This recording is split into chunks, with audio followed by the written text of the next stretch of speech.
जैसा कि आप जानते ही हैं कि संत रामपाल जी महाराज जी के शिष्यों ने ग्राउंड लेवल पर तो दिए ही थे, साथ ही साथ ऑनलाइन भी संत रामपाल जी के शिष्यों ने देश विदेश तक लोगों को निमंत्रण पत्र पहुंचाए थे। निमंत्रण पत्र आम जनता से लेकर नेताओं, राजनेताओं, अभिनेताओं तक भी पहुंचाए गए थे और उन्हीं निमंत्रण पत्रों का असर हमें देखने को मिला है कि कुछ राजनीतिक नेता जो यहाँ पर पहुंचे हैं, 2 बार सांसद रह चुकी महिला हमारे साथ मौजूद है जो कुरुक्षेत्र से बिलोंग करती हैं। हम मैम के विचार जानेंगे कि वो सतलोक आश्रम कुरुक्षेत्र में उन्हें आकर कैसा लगा। नमस्कार मैम।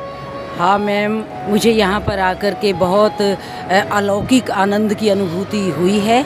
जैसे कि पूज्य संत श्री रामपाल जी महाराज पूरे विश्व में विख्यात हैं और उन्होंने आध्यात्मिकता का एक जो नया परचम पूरे विश्व के अंदर लहराया है, ना केवल भारतवर्ष की सीमाओं को तोड़ते हुए उनकी ख्याति और उनका एक ग्लोरी, ग्रेस जो दुनिया के मंच पर आज पहुंची है, उसका समूचा विश्व कायल है। और हमारे भारतवर्ष का प्राचीन आध्यात्मिक जगत गुरु वाला दर्जा जो कभी गुम हो गया था, आज फिर उजागर हुआ है, क्योंकि इन्होंने ग्लोरीफाई किया है हमारी उस गौरवमयी सभ्यता और संस्कृति को।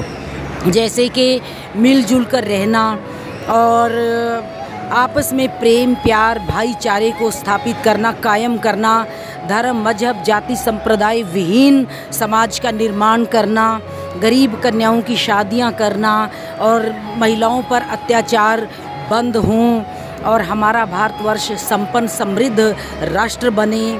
हमारी वो गौरवमयी संस्कृति जिसकी वजह से हम पूरे विश्व में विख्यात थे, जाने जाते थे, दोबारा फिर वो वैश्विक पटल पर भारतवर्ष का नाम चमके।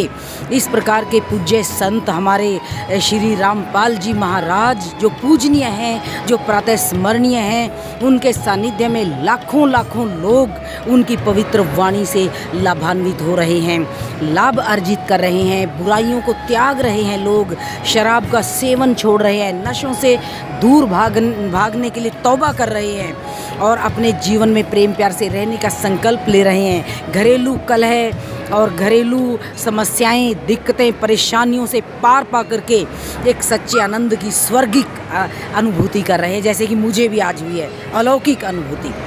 तो मैम, ये तो जैसे आपने संत रामपाल जी के विषय में बताया, तो आप सतलोक आश्रम की व्यवस्थाओं के विषय में क्या कहना चाहेंगे? आपने जो व्यवस्थाएं देखी, कैसी लगी आपको व्यवस्थाएं? मैम, व्यवस्थाएं तो बहुत ही इतने सिस्टमेटिक तरीके से अंजाम दी जा रही हैं कि कोई किसी भी प्रकार की किसी अव्यवस्था का सवाल ही पैदा नहीं होता। किस प्रकार से श्रद्धालु अपनी श्रद्धा के साथ बैठे हुए हैं और किस तरह से इनकी श्रद्धा है अपने गुरु के प्रति, अपने पूजनीय महाराज जी के प्रति। ये सुबह से लेकर रात तक भी ऐसे बगैर खाए पिए भी बैठे रह सकते हैं, लेकिन व्यवस्थाएं इस कदर सिस्टमेटिक तरीके से हैं कि हर चीज़ यहाँ पर अवेलेबल है, हर चीज़ उपलब्ध है, कहीं भी किसी को किसी भी परेशानी और दिक्कत का सामना नहीं करना पड़ता। वीआईपीज़ को रिसीव करने वाले अलग हैं ताकि उनको फटाफट से गंतव्य तक पहुँचाया जा सके और हर प्रकार के सिस्टम को मेंटेन करने के लिए अलग अलग टीम्स बनाई गई हैं। पुरुषोत्तम जी सैनी जो मैनेजर हैं, यहाँ के मेन मुख्य मैनेजर्स में से एक हैं, उन्होंने पूरे सिस्टम को ऐसे कसा हुआ है कि ऐसे इधर से उधर हिलने का प्रश्न ही पैदा नहीं होता व्यवस्था का। मैं यहाँ पर देख करके व्यवस्थाओं को गदगद हो गई, चाहे वो खाने की व्यवस्था हो, बैठने की, रहने की, अनुशासन की व्यवस्था हो और किसी भी प्रकार की व्यवस्था हो। बेटे, आप तो देख ही रहे हो, आपके समक्ष तो सारा नज़ारा है ही। मैंने ऐसा अलौकिक स्वर्गिक नज़ारा मुझे लगता है कि ज़िंदगी में पहली बार देखा है, पहली बार अनुभव किया है। मैम, जैसे कि अलग समाज को तो समाज कहा जाता है, लेकिन सतलोक आश्रम में जैसे ही हम प्रवेश करते हैं तो उनके भक्तों को भक्त समाज कहा जाता है। तो आम समाज से आपको भक्त समाज में क्या भिन्नता नजर आई दोनों में? आम समाज का देखिए अपना अपना अलग सिनेरियो है। आम समाज तो जैसे अलग अलग समाज होते हैं, यहाँ पर तो हर समाज के लोग मौजूद हैं जो मिल कर के एक हो गए हैं। जैसे कि छोटी छोटी नदियाँ सागर में गिरकर एक हो जाती हैं और बूंदें सागर में बरसती हैं, वो उसमें भर कर के पानी जल बन जाती हैं। तो ऐसे यहाँ पर सारे लोग बने हुए हैं, किसी का कोई अपना अलग वजूद ना समझते हुए बस उस एक परम सत्ता में अपने आप को विलीन कर दिया है लोगों ने।